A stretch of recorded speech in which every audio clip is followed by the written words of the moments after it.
જગતમાં કોઈથી ડરમાં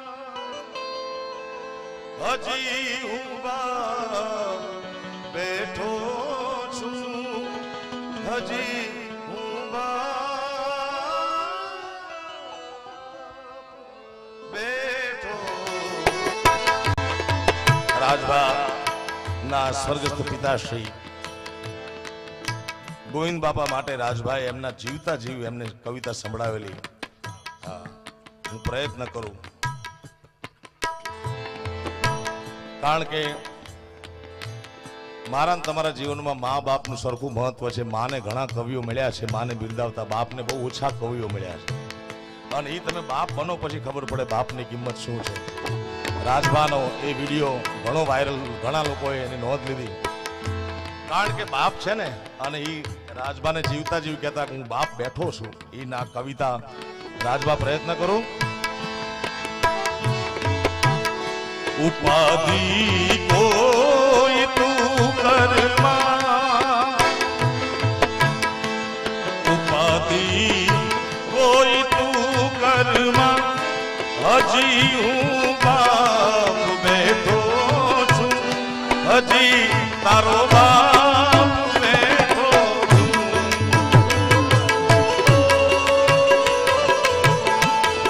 જગતમાં કોઈથી ડરી, એ જેનો બાપ પડકારો કરીને કે દુનિયામાં રાવણ થી નો બીવે સાહેબ. કારણ કે એની પાછળ બાપની બેકિંગ છે, બાપનો આશીર્વાદ છે. જગતમાં કોઈથી ડરમાં હજુ બાપ બેઠો છું, હજુ હું બાપ બેઠો.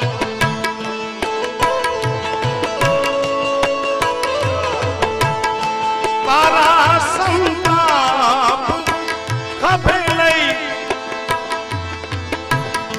જગત ના ખંભે લઈ, ઓ તારા સંતાપ ખંભે લઈ જગત ના ખંભે લઈ ફેંકી દઉં સાત સમંદરમાં,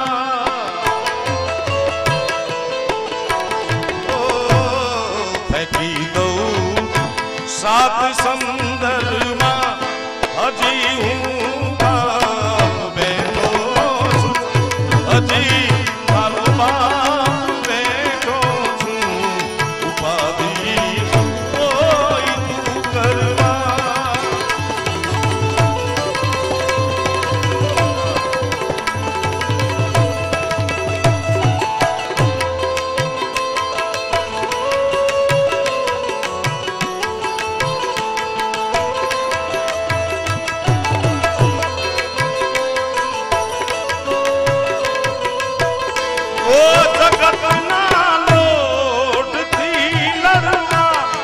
તને ગણછીણથી ઘડવા,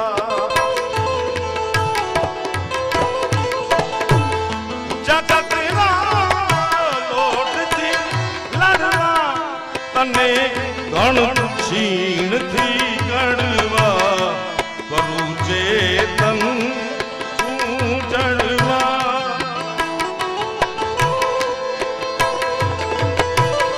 કરું હજી હું બાપ બેઠો છું, હજી હું બાપ બેઠો છું. ઉપાધિ કોઈ તું કરમાં,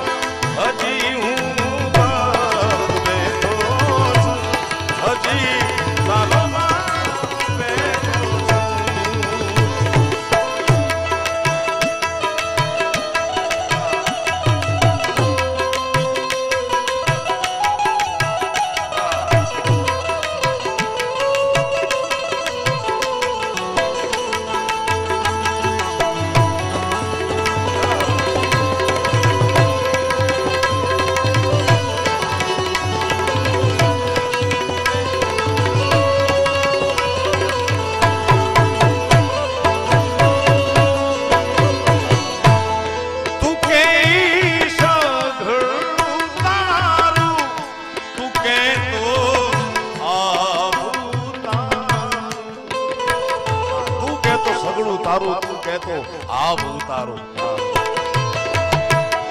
તું કે સગડું તારું તું કહેતો આવું તારું તારા હાટું જ છું ઘરમાં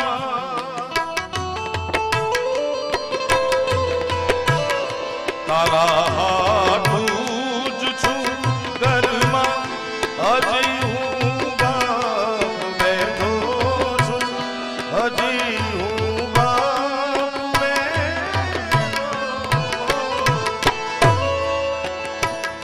અને છેલ્લે બેટા તું રાજ રદિયાનો મારો અવાજ રદિયાનો એ તો બાપનું ચિત્ર કહેવાય બાપનું લોહી છે બાપની છબી સ્વર્ગસ્થ ઈશ્વરદાન ગઢવી કહેતા કે એના દીકરાને જોઈ લો એટલે એના બાપનું પેટ ખબર પડી જાય તમને બાપ આખી જિંદગી ગમે એવું પરદો રાખતો હોય પણ એનું સંતાન કહી દે કે આ મારા બાપનું પેટ શું આખી જિંદગી ઘણા માણસો દંભમાં કાઢી નાખે મોટા વહેમમાં કાઢી નાખે પણ સંતાન થાય એટલે ખબર પડી જાય કે આનું પેટ આ છે બેટા તું રાજ રદિયાનો મારો અવાજ રદિયાનો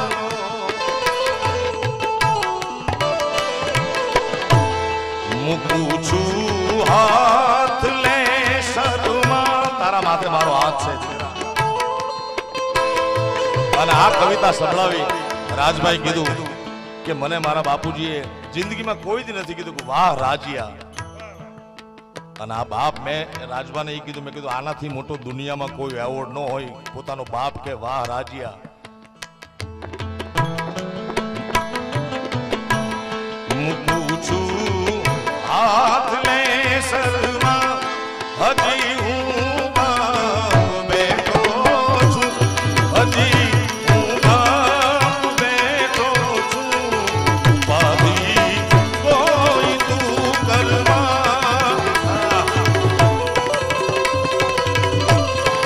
હજી હું બાપ બેઠો છું હજી હું બાપ બેઠો છું જગતમાં કોઈથી ડરમાં